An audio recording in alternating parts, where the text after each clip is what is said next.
Welcome to our series in which we're exploring the future of work, the future of the sharing economy, and the future of where is this emerging global economy going, and how do we make it work for everybody, for independent workers, for folks, for cities that these are evolving in, and for the countries at large. And I'm Pete Leiden. I'm the founder of Reinvent, the media company that's driving this series. And today we actually have a deep dive with Esko Kilpi, who is coming in from Finland, his study in Finland here. Esko runs a company, you could call it a network of researchers, strategists who, as they say, are trying to lay the intellectual foundations for the post-industrial work environment. And he essentially researches and lectures widely around the world. He also advises, senior managers in management conferences all over the world, multinational companies, as well as public sector entities. He is someone who has really thought deeply about the economy we're coming from, the economy we're going into, and he has some very intriguing views that we're going to go through today. So, Esko, welcome to our conversation. Appreciate it. Thank you so much for inviting me, Pete. So I did my version of trying to explain what you do, but I'd be curious, how do you think a little bit more of your work, the work you yourself are doing, but also your company does? Could you, in your own words, how would you explain what you're thinking about right now? Well, basically we do three things. We do research, we do teaching, and then we do advisory work. And basically what we try to understand that what are the technological changes that create new opportunity spaces for human beings. Because what we claim is that actually we live through a huge democratization of opportunity for human beings. And that's one of our major themes today.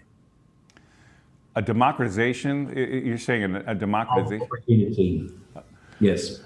Okay, so let's, one of the things I'm impressed with you is your big picture way of thinking about things. So if you were to explain the opening of this opportunity, so give us some kind of roots of the economy that we're used to in the late 20th century has been evolving into the situation now, but we're trying to explore where it might be going. So if you had to kind of lay out the larger narrative that you think we're in the middle of, how would you describe the transformation it's going through right now?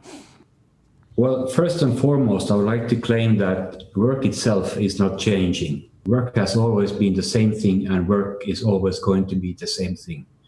Work is solving other people's problems.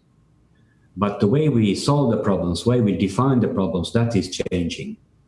A very interesting story, actually, you can read it from Henry Ford's memoirs. He defined a problem that he wanted to solve. And this was one of the key ideas he had in his very early years. The problem Henry Ford wanted to solve was that how could farmers get their goods out to towns to be sold on the markets? And of course, his solution to the problem was so brilliant that there was a time when half of all the cars in the world were T Model 4s. But what kind of resulted was two things. First and foremost, we thought that value is packaged into products. And now, today, we have so many other alternatives to define problems and solve problems that are outside those packages of value. Now, the second thing that happened as a result of Henry Ford's and, of course, the whole industrialization process was the idea that the machinery of work came first, and people were serving the machinery. So, for example, if you took outside the auto industry, if you, for example, talked about a baker, before the industrial era, a baker could bake bread. But the baker during the industrial age was capable not of baking bread, but using the machine that bakes bread. So people kind of became the interchangeable parts of the machinery. And that kind of still is evident in the way we see the relations in work, the employer-employee relations, etc. But if we think about the machines of work today, they are very much like the smart devices that we have in our pockets. And if you take the smart device you have on your table or in your pocket, the price of that device just 10 years ago, if you think about the machinery and the capabilities of that device, the price was over $1 million. 20 years ago, the price of that same machinery was over 10 million US dollars. So what comes to the in a way, the logic and the philosophy of our machinery, what is taking place today, what is happening today is that the workers are going to own the machines themselves. So the financial, in a way, investment is going to be distributed in the network, which creates new opportunities for people not to find employers, but to find customers. And that, to me, is a revolutionary change in the way we see the world of work. So let me just play back to you what you're kind of saying there. So when you're talking about the Henry Ford thing, you're saying he didn't set out to build a product, he set out to solve a problem. And the problem was how to get the goods from a farmer to the city, which his solution was to build this truck or car. Is that the right way to think of that? Yes. But then over time, as increasingly everybody tried to solve the problem through the machines, the cost of the machines and the size of the machines and all these other things defined how people then related to the machines and became parts of the machine, essentially. Interchangeable parts of the machine. And now, as the machine, the core machines of the digital era here, or the knowledge era, the information age, are now so cheap and mobile and distributed that there's no need to organize the workers around the machines, but now workers can go back to what they used to do pre-industrial, which is just solve problems with these machines that no one owns except themselves. Is that kind of, I'm just trying to extrapolate. That is the case, that is precisely the case. And of course, to me, the huge moment is when the main relationships at work are not just the manager-worker relations or employer-employee relations, but they are worker-customer relationships. And of course, this then allows us to see that work by default is not packaged into products, but value is packaged into problem definition, problem solution processes. Now, what that then means is that our current capabilities cognitively are going to be very much enhanced by the smart devices we have. So to me, what that means is that the normal person can do things that required just a few years ago a very skilled individual. So normal people can do what highly educated, brainy people could do just a few years ago.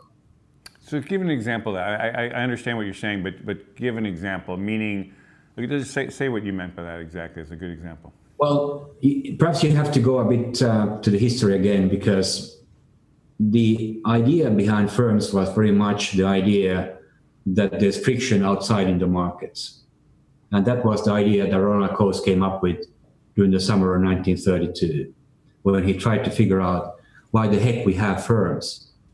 Because if we are believers in market capitalistic systems, why do we create these Soviet states that we call firms?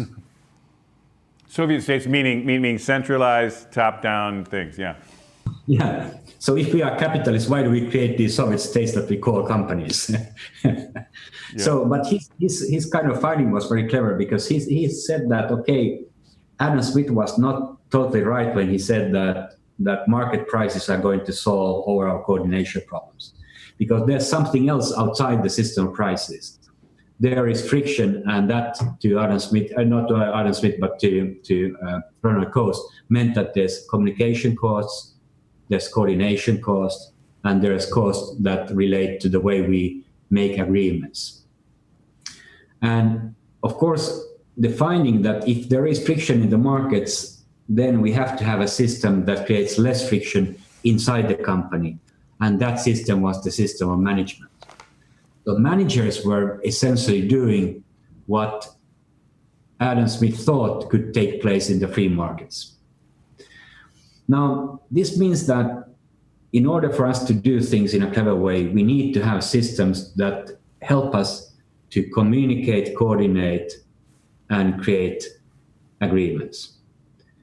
Now, as it happens, you are in San Francisco and I'm in Helsinki, which is kind of unbelievable. So we have this fantastic system of communication, and we can coordinate the things we do in a much, much better way because of our clever devices. Also, what post-blockchain smart contracts are going to do, they are going to help us to create agreements in a way that would make sense today, but wouldn't have made sense just a few years ago. The blockchain you're talking about, the blockchain technologies. Post-blockchain smart contracts. So how we say that, or how we create code that helps us to agree on things and create much, much cheaper systems of trust than we ever had before. Now, this means, as an answer to your question, that we don't need the old type of managers, but we need the tools that do the things that managers did in the history. So I can have a clever manager in my pocket that helps me to manage my work, helps me to communicate, helps me to coordinate the things I do with my customers and my network, and creates the smart contracts that help me to ensure that I get a wage or ensures that I get kind of expectations for future earnings potential. So, and you're saying that essentially information technology tools, the current state of information technology tools, provide the communication, provide, or are increasingly able to provide the coordination, communication, coordination, and then the contracts are not quite there yet, but with blockchain and ways to do it outside of corporate contracts, you could imagine people essentially gaining trust. That's only going to take a couple of years, perhaps just a couple of months, depending on how the speculations around Bitcoin are going to crash. I hope they crash very soon, because we need to get that kind of a new start for the systems. In the blockchain. But you're not even saying, and you're not even touching on the coordination that could come with AI and another iteration here of information technology. You're saying even now we have it, but are you looking ahead towards AI? Because that seems to be the other Uber organizer, in terms of taking over from management at some level. Well, AI is going to be tremendously helpful and tremendously important in the near future.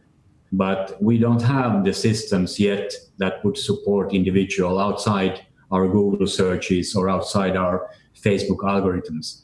But they are going to be there in just a few years. And that's going to be a tremendously important thing for us to increase our cognitive capability. So AI is going to be the necessary ingredient in the future of work. Say more about it, because it's implied. So you're saying, we know, and we've done other work with blockchain actually, and so understanding, and again, although for people who haven't seen our work in that, let's just talk about those two pieces, which are new things that I think people have heard about, but I want to map them onto the future of work in the positive way you're framing them, as opposed to negative, because a lot of people think, particularly around AI, is a negative thing. So when you take, so for an audience that might not be as familiar as you are up to speed on blockchain, explain why that's so critical, that development in terms of empowering these independent workers in some ways. Well, I think there's one thing that's going to change also very, very soon, and that's the basic division between the two relations to work. One is the equity relation, and one is the wage-based relation. And of course, the idea behind these two is that the employers, the owners, they have the equity-based relations because they have made the risk investments to the machinery. So they get to keep whatever is there after all the bills are paid. And the idea behind a wage-based relation is that, okay, if I work in this company or for this employer, I can't distribute my risk. So I can't take the risk. So I need to kind of get a decent salary. But what happens now, and this is one of the basic things that are transformed today, is that relations are shorter and people work in a much more kind of portfolio way. That's the gig economy change taking place today, which means that actually I am taking a much bigger risk with my human capital than you are taking with your financial capital. And this means that we have to find and create, and this is something that we are doing at the moment, we have to create kind of new financial instruments that combine the liquidity of wages and the future earnings potential of an equity-based relation. And this is something that we can code into the new instruments, new financial instruments of work. And this is only possible as a result of blockchain-based cryptocurrencies and the new smart contracts that we can make. So that's going to be an enabler for the new future work, which kind of helps us to kind of create more financially secure systems of work. So again, I'm going to throw this back to you as someone outside the theoretical space that you live in all the time. But for maybe an audience who's just trying to really wrap their heads around this for the first time. So what you're saying is the positive side of a portfolio of work for an independent worker would be that they, like a portfolio of a venture capitalist, they'll put little things in all kinds of things, hoping that one will win. And they're taking risk that later will get big rewards. And you're saying theoretically, a worker with a portfolio of work and had a little piece of essentially all the things he or she is working on would essentially similarly spread their human capital to take a risk, but would potentially get a big reward if one of those projects or companies or whatever they work on takes off. They would, similar to a VC or a financial person, they would actually have invested in that and will reap the reward. Is that the way to think about that?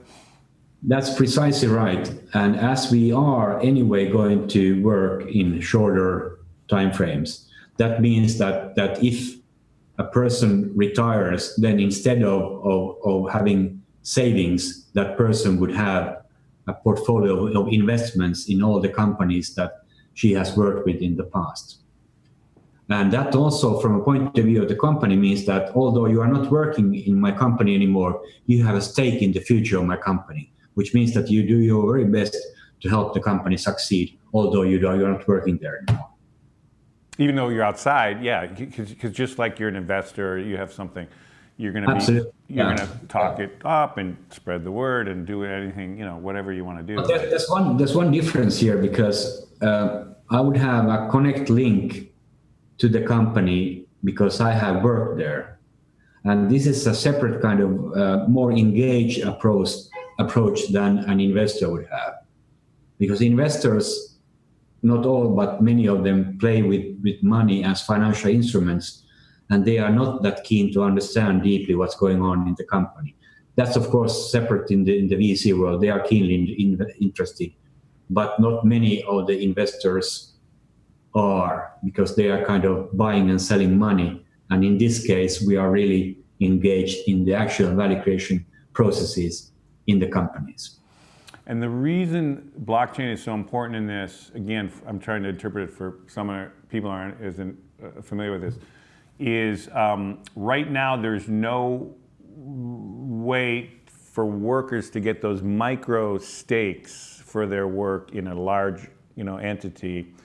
But with blockchain, you could do that in a kind of almost micro equity or something. Is that the safe way to say that? And it would be tracked and be coordinated by the machines, not by some accountant in finance trying to keep track of who owns what. Isn't that right? So actually what blockchain-based technologies do, it's two things. First of all, they lower the price of trust tremendously.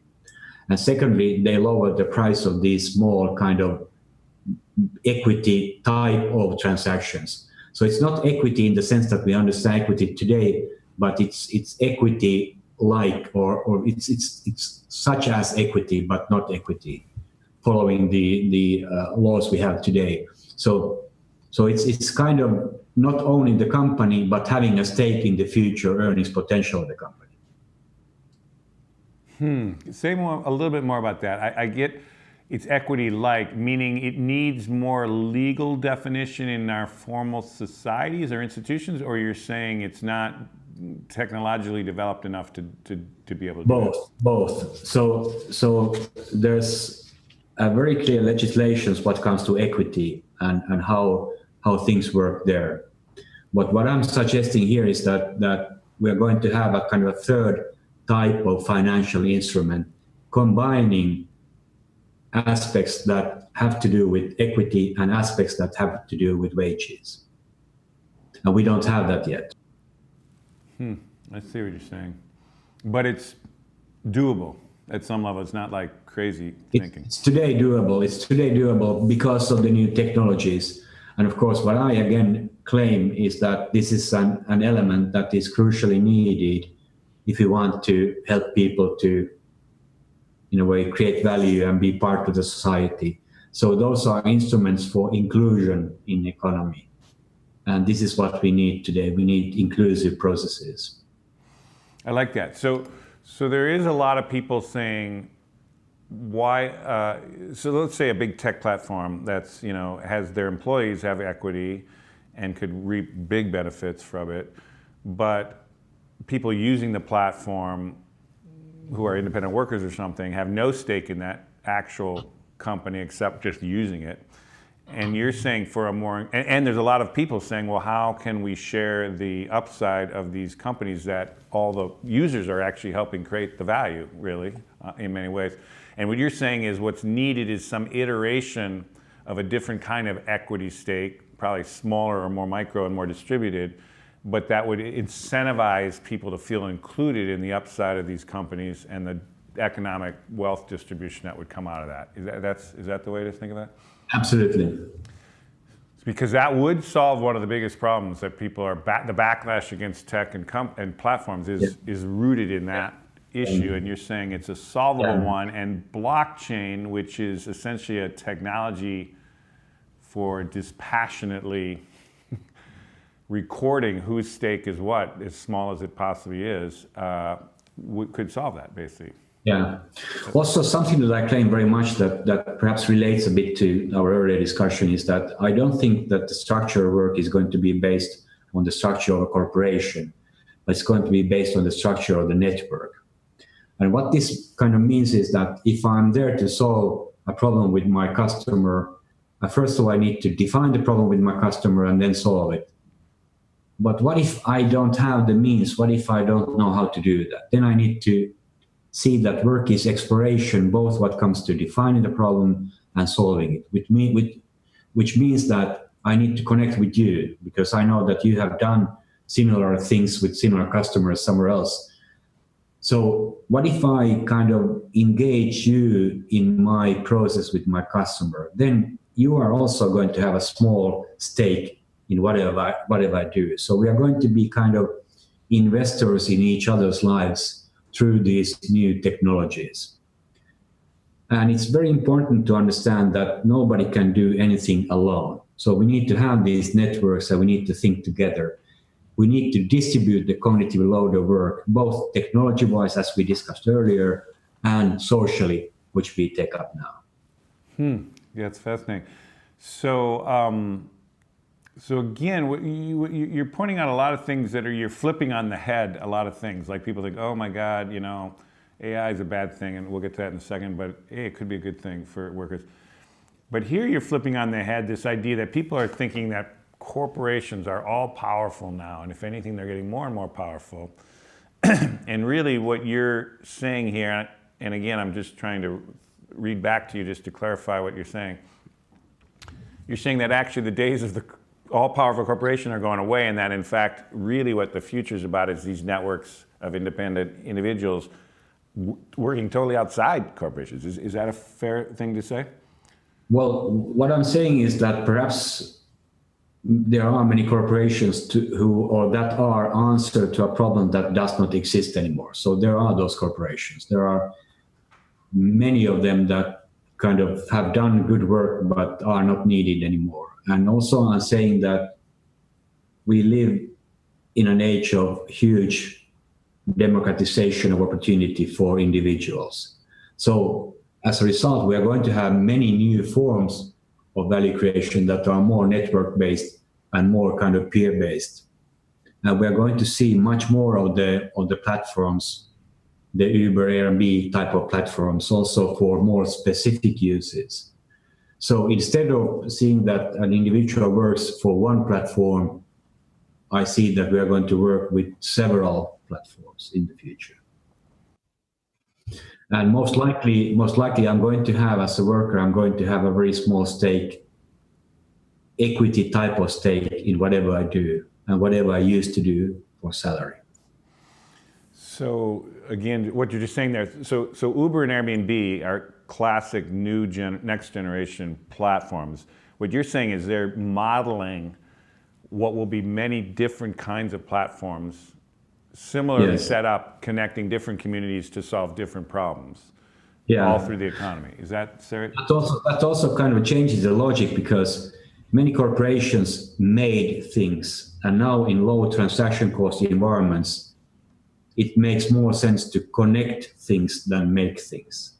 And that brings us back to the importance of networks. So instead of having a corporation with firewalls around it, you are going to have networks of people where, in a highly context-based, situation-based logic, you are can kind of involve people. So it's going to be much more context-specific, and it's going to be much more also kind of learning intensive, in the sense that what are the platforms or what are the networks that are most inviting to people. Those are the networks where you scale up learning faster than somewhere else. And if you scale up learning, that means that you grow your human capital, which was the basis of future earnings potential and future investment potential. Well, so workers are investors of their human capital. Okay, we'll come back to that in a second. So but these networks of people, will they essentially replace corporations, or will they be legal entities in and of themselves, or they'll just be these informal connected up networks, or are they essentially the 21st century version of corporations, essentially? Well, I think people are going to work on three types of settings. One is kind of long-term collectives, one is shorter-term kind of communities, and one is very fast response flash networks. So you may have the longer-term relations, you may have shorter ones, and you may have very short, very responsive network type of organizations. And of course, then the duration of how long you work with somebody doesn't really matter that much anymore. If you are able to, in a way, understand your own investment portfolio, how you want to invest your human capital, and how you take responsibility for your own process of learning.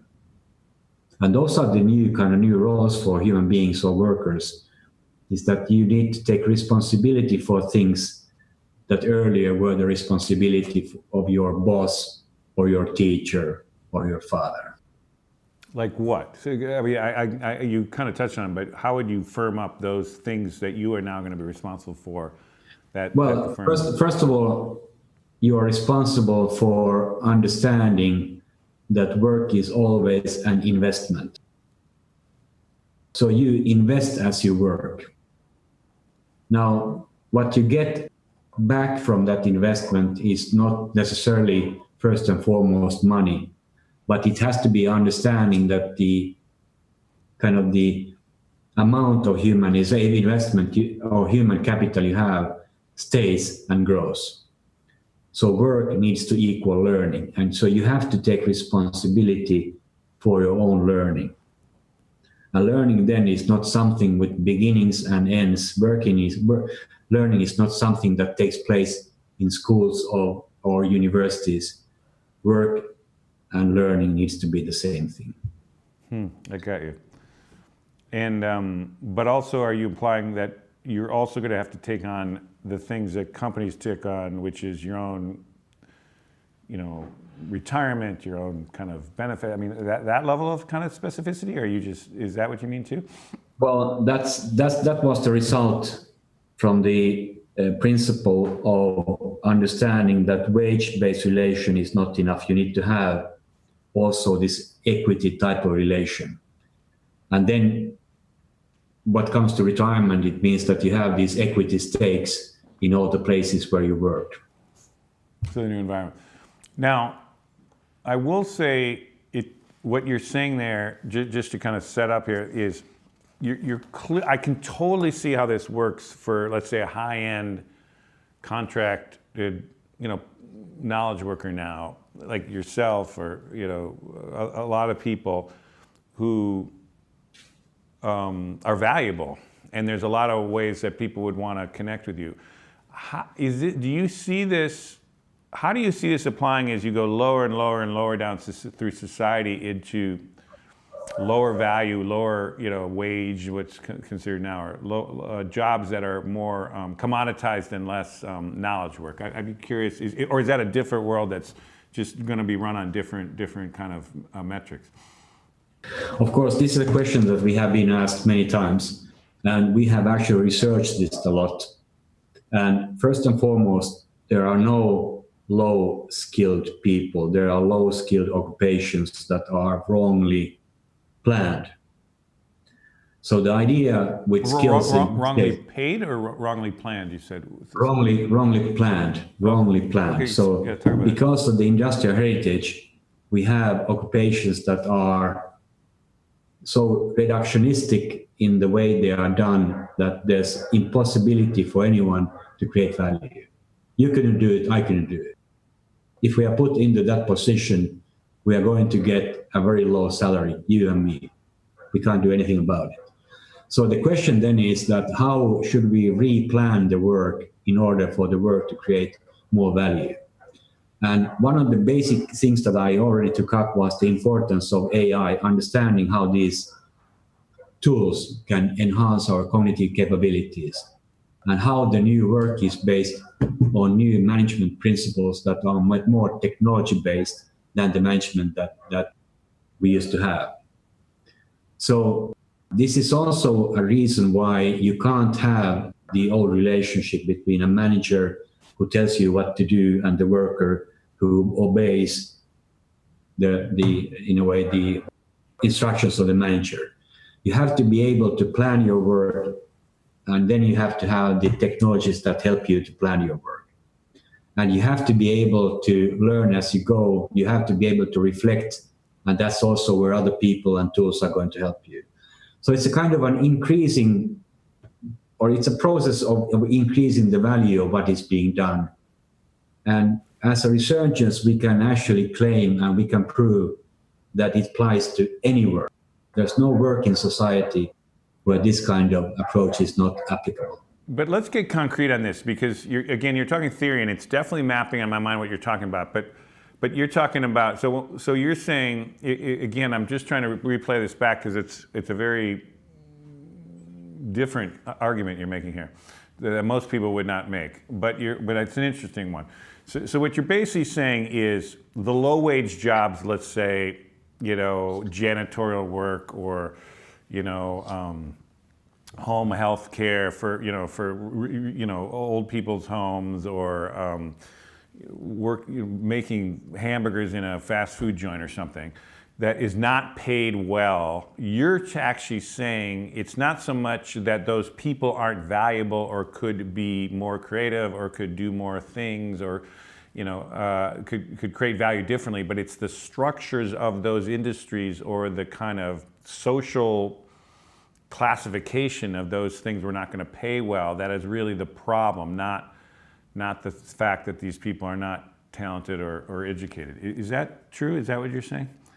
That is true. And of course, value, then also it's a question of what we think is valuable. Okay. And that means that what are our values? And again, as a researcher, what I see that there's a change in our values. There's much more understanding, for example, for the fact that economy is a moral system and all the decisions we make are moral decisions. So also what comes to the work with elderly people or sick people or who have you, I see that there's much more value put in those occupations, which also means that the wages, salaries are going to rise. Oh, I see. With an aging society, with an aging population, all that, you're saying we will reconsider the value of those occupations because Yes. We're going to need more sensitive, intuitive, empathetic people working with complex, aging old people. Something like that? Is that what you're kind of saying? And as the older people are more wealthy than before, that's going to change too. So. Okay, exactly. Yeah, they'll have more money. That's interesting. So let's just stay a little bit on this, because mostly people think, okay, I kind of get where the high-end knowledge worker would have that leverage over, the value chain. The lower wages, wow, that is an interesting thought there. So you're thinking, if we rethought the generic categories of those areas of work that are currently low paid, you could manage those differently, potentially through algorithms and platforms and the things that are non-hierarchical management. Mm-hmm. And those people could be more creative, they could learn new ways to do their jobs, they could add more value, and because of that get paid better, and they could thrive in a similar way that a higher end knowledge worker could thrive in this new environment. Is that accurate to say? Yeah, I think there's two things there. First of all, we have neuroscientists in our team, and what they claim is that actually our brains, our capabilities are much more fluid than we have ever understood. So people can do things that you thought that they might not be able to do. So as we understand that work should equal learning, then learning is also an open-ended process. Now, the second thing has more to do with the idea of seeing work as solving problems, defining and solving problems. And what we are going to see is that if you involve the customer as a worker, if you involve the customer in defining the problem and solving the problem, then the value of that process by default is much higher than if the value would have been packaged into a product as it was in the industrial era.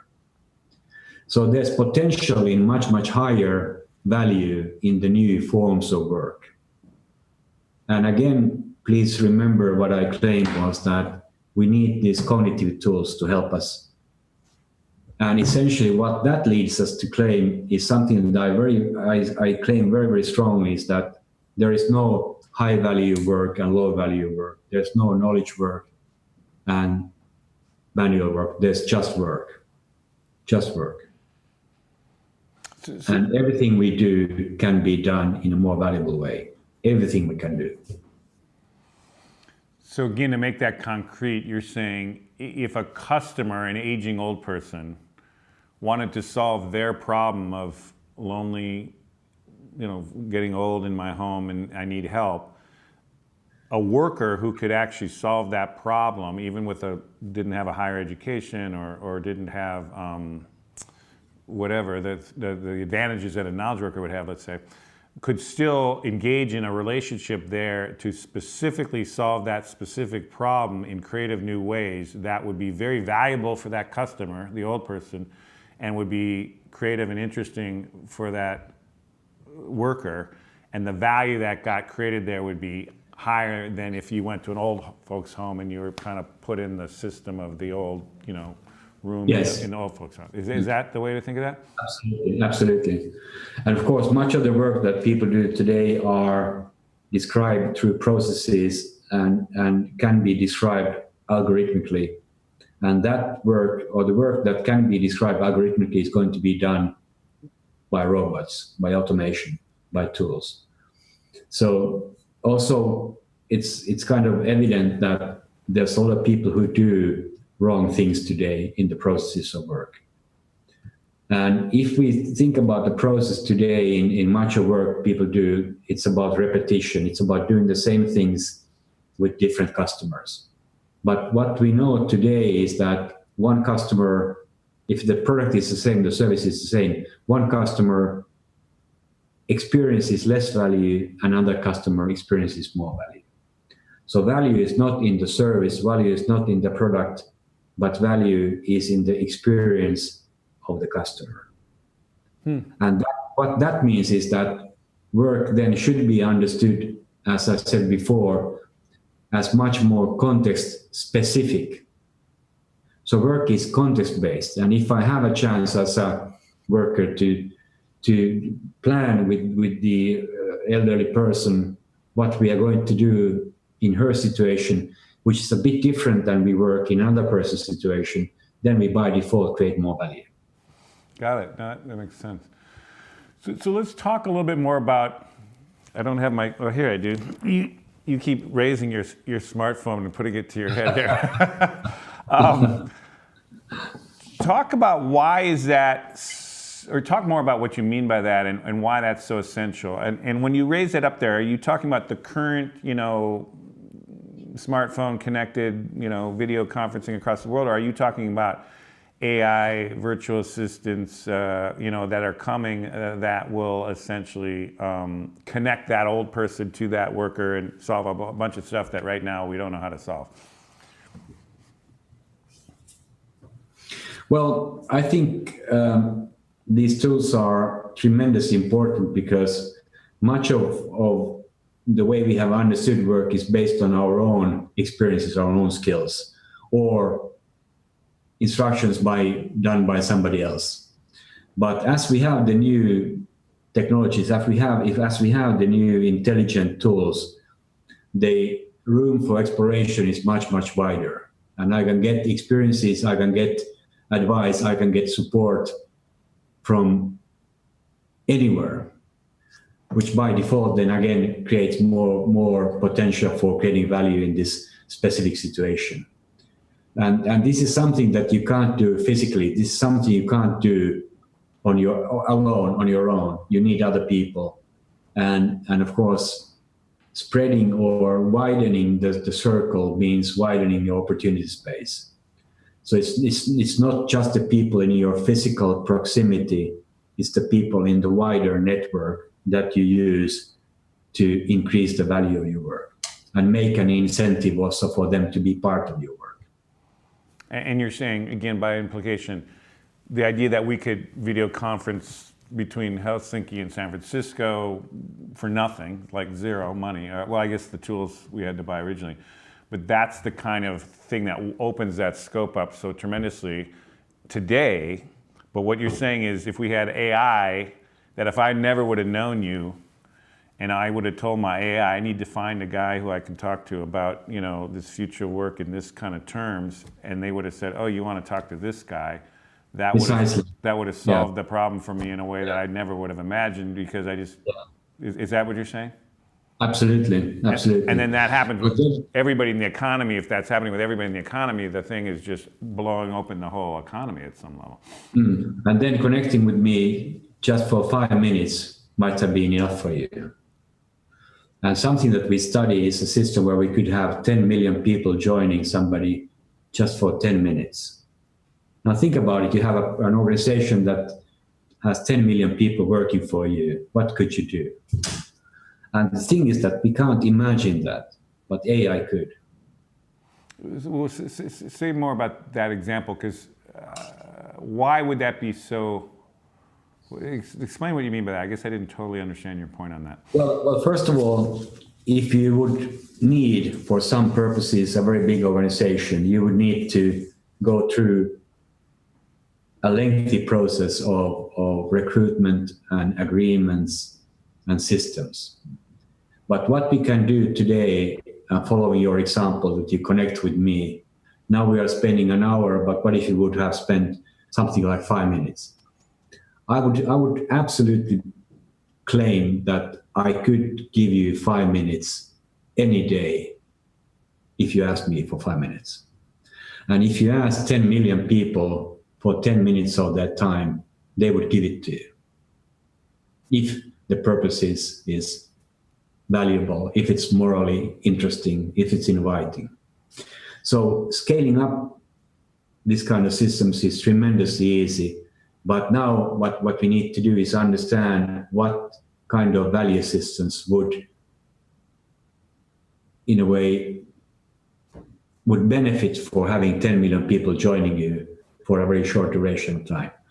And those are the new organizational forms that we find today very hard to imagine, because we have the picture of or the factory or picture of office towers where you could have tens of thousands of people working. But what if there is no factory, there is no office, There's just people wanting to join for a few minutes to do something magnificent together. You see a very positive future opening up here. If I, at least all the things that you've touched on, at least from my point of view, hold incredible promise, a very powerful, vision of the future. So talk more about that positive piece of this, because so many people are dystopian on what they're seeing ahead of us here, and give the case for positive, kind of the positive reframe of this economy. I'd be curious how you think of why are you so positive about this? Well, as historians, we of course try to understand what technology has made possible also earlier in life. And technology does not kind of determine change, but it creates new spaces for opportunities. And as we have the dystopian views, then we need to balance by kind of thorough analysis what might be the positive alternatives. And by thorough analysis, I mean that we have the, in a way, proof of concepts, we have the scientific evidence, we have the technologies, we have the tools. But what then is needed is the imagination and say that, okay, guys, this is possible. We can do this. And that's what we are doing. That's what you're doing. And you're doing it, say a little bit about it, because, for example, one of the things I've seen about your network is and I'll just quote here from a little passage I was looking at. Our theoretical framework comes from sociology, relational psychology, network theory, cognitive neuroscience, computer science, and the sciences of complexity. So this positive vision is being informed by all these new and evolving fields. Say more about the multidisciplinary side of where you're coming from here. Well, first of all, if you think about understanding phenomena where you have big numbers of people joining, then you need to have the new scientific approaches. You need to have the new science. You need to have the new calculation power. You need to have the computational social science to understand what's going on.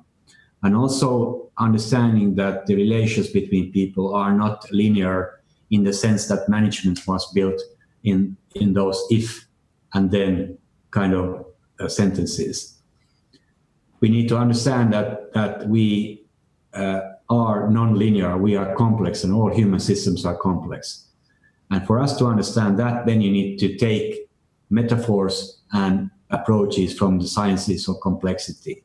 So to make sense of what's going on, you need to have technology, you need to have the computational science approaches, you need to have social sciences, you need to have new physics, you need to have, in a way, ability to combine these sciences in order to make sense and create the positive opportunities for the future. So it's not something that you can do looking from one scientific approach alone. You need to combine different views. And when you combine those state-of-the-art views from these various disciplines, the positive opportunity space of what's coming to us is more apparent than other people working outside those fields who are kind of applying the old systems, the old viewpoint of how the economy used to work in the 20th century, and oh my God, it's not working anymore. Is that a fair way to say that? That is very true. And of course, much of the systems that we still have are based on Newtonian physics. And physics as a science has developed tremendously after Newton. Much of the beliefs we have in firms regarding what is done and not done is based on behavioral psychology. And psychology has developed tremendously after those years. So much of the thinking that is evident in the way we do things in corporations is outdated. And we need to upgrade the thinking behind the way we do things. And that's also something that we try to do. Now you've talked about how, in terms of your insights, is you do a lot of advising or lecturing to managers in corporations and all. And we've been talking a lot about the evolution of the economy and the firm. from a societal point of view, because again, we're taking a very comprehensive view of what's going on here, what are the things that our broader society, politics, government systems, what is the kind of things you're thinking about there that need to help enable this more positive future? Any thoughts on that? Well, most of the relations that we have had in the world of business have been asynchronic and asymmetrical. And that means that there's somebody who is supposed to be in control, somebody who's supposed to know. And what we understand then from the sciences of complexity, that the systems that we have today are not systems that can be controlled. And that is changing most of the cybernetic systems we have today into more kind of biology-based or sociology-based systems. Now, what happens in those systems is that they are not asymmetric, but they are symmetric.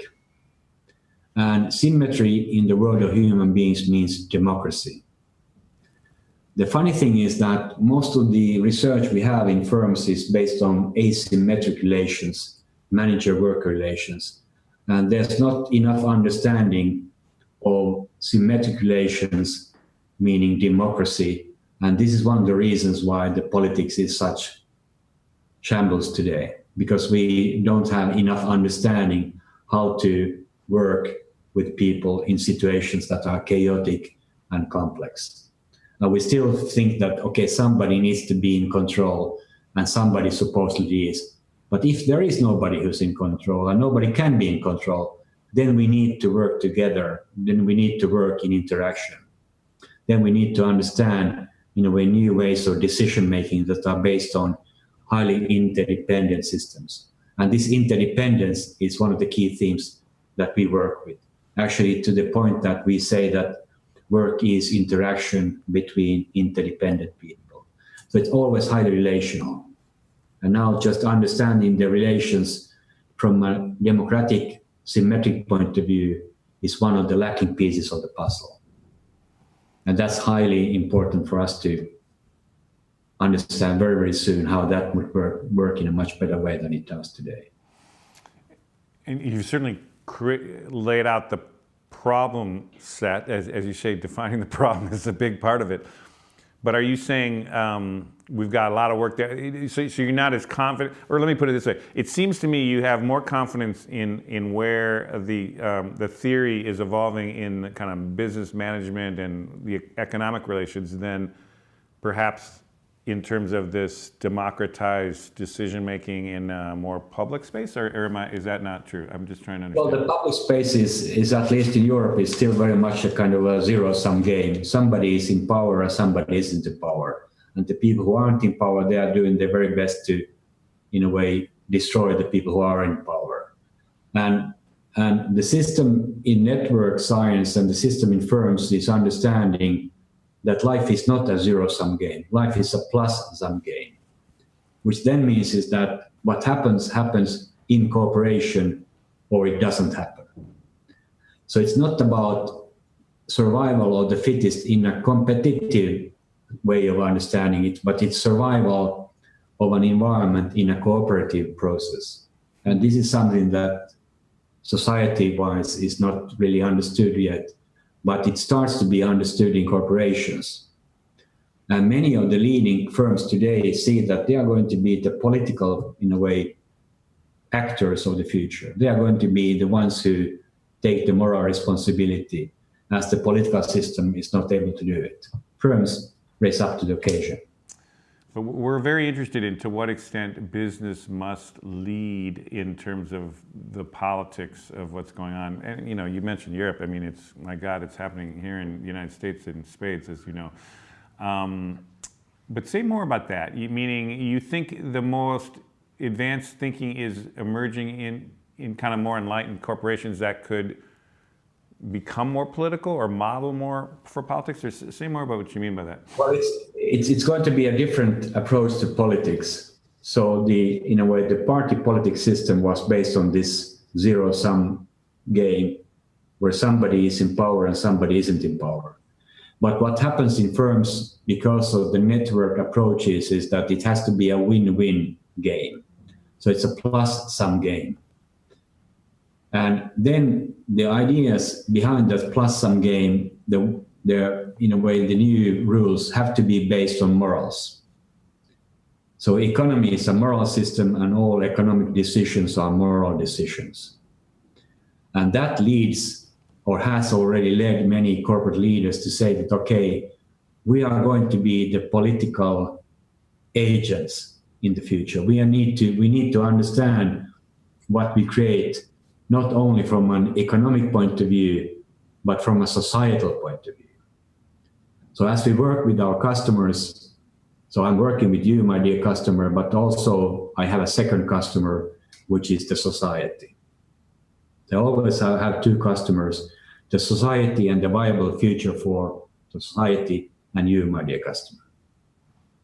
And how widespread would you feel that feeling? Is it nascent, or you feel, because, you know, again, others might have a different take on that, but that's an encouraging sign. But from your point of view,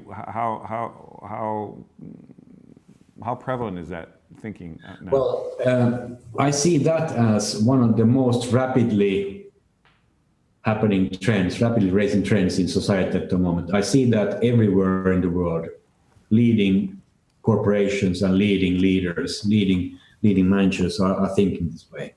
So I see that happening very, very fast. When you say very, very fast, you mean it's happening now in Europe, it's happening now. the United Yes. States? Are there certain sectors that are more ahead of the game in that? Like, is the technology, given that technology is such a front edge industry, do you feel this attitude is more pronounced in that space?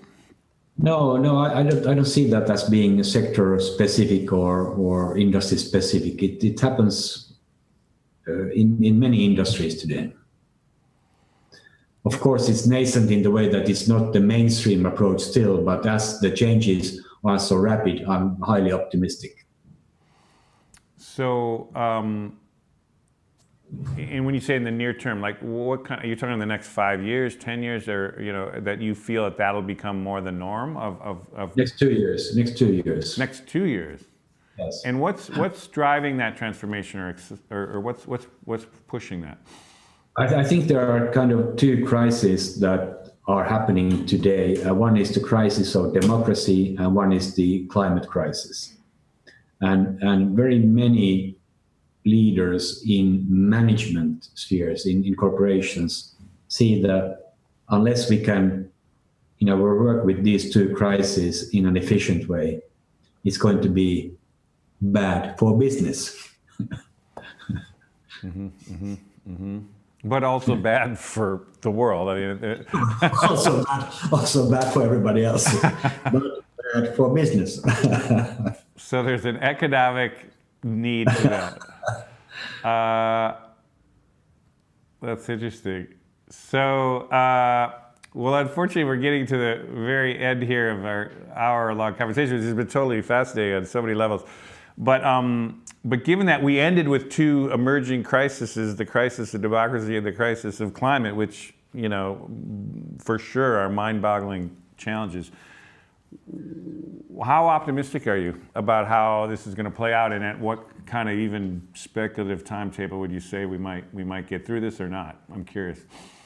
Well, if there are more discussions like we are having at this moment, I'm very optimistic. So it's about the things on the agenda, and it's about the people who are serious about the things on the agenda. So I think it's about you now. You are responsible. I see. Well, we will do our part to get this idea out there. But seriously, I mean, but I get that. But seriously, if you had to think ahead, do you foresee the next decade of a real sea change in this happening, and a really some kind of breakthroughs on both climate and democratic, kind of progress in ways that we get out of this, pretty much crazy space we're in right now? Well, Charles Dickens wrote very famously about the era of the French Revolution. He wrote that It was the best of times and the worst of times. And for many people like you and me, it may be the best of times, but for too many outside, it's the worst of times. And for the people to whom it's the best of times, I think we have the responsibility to be optimistic. It's our responsibility. And not only to be optimistic, but also do whatever we intellectually can, and do whatever we kind of emotionally can to do our part. And I think that's what many people are doing today. And that is the perfect way to end what has been a fantastic conversation with you. And it's been such a delight to kind of go through all these big sweeping changes and all these insights into where we might be going. And it was really a fantastic conversation. Thank you so much. Thank you so much for inviting me. And that's yet another really deep dive into a very fascinating person here who's helping us understand the bigger picture of the future of work.